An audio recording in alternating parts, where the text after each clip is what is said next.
بسم اللہ الرحمن الرحیم۔ اگر آپ راہ ہدایت پر چل پڑے ہیں تو آپ کسی دوسرے کو جج کرنے کا حق بالکل نہیں رکھتے۔ آپ اس کے عیب ٹٹولنے کا حق نہیں رکھتے۔ آپ اس سے نفرت نہیں کریں، کیا پتہ اسے کسی نے ایسے احکام نہ سنائے ہوں، کیا پتہ کہ وہ ہدایت پانے کے آخری لمحے پر ہو، کیا پتہ وہ ہدایت پر چل پڑے اور اپنے گناہوں کی معافی مانگ لے۔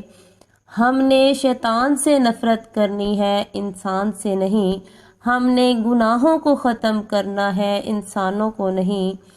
شکر اس مقام کو کہتے ہیں جہاں اللہ کی رضا اور آپ کی خواہش ایک ہو جائیں۔ اچھے لوگوں سے اللہ بہت امتحان لیتا ہے پر ساتھ نہیں چھوڑتا، اور برے لوگوں کو بہت کچھ دیتا ہے پر ساتھ نہیں دیتا۔ صرف محبوب شخص کی جدائی ہی اذیت ناک نہیں ہوتی، بلکہ میرے خیال سے گھر کے بگڑے معاملات، لڑائیاں، جھگڑے، پریشانیاں اس سب سے زیادہ اذیت ناک ہوتی ہیں۔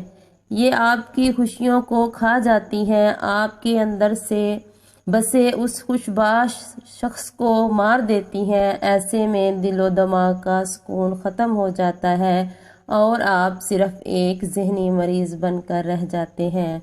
نبی کریم صلی اللہ علیہ وسلم نے فرمایا، دنیا کی مثال آخرت کے مقابلے میں ایسی ہی ہے جیسے تم میں سے کوئی اپنی انگلی سمندر میں ڈالے اور پھر دیکھے کہ کتنا پانی اس کی انگلی میں واپس آتا ہے۔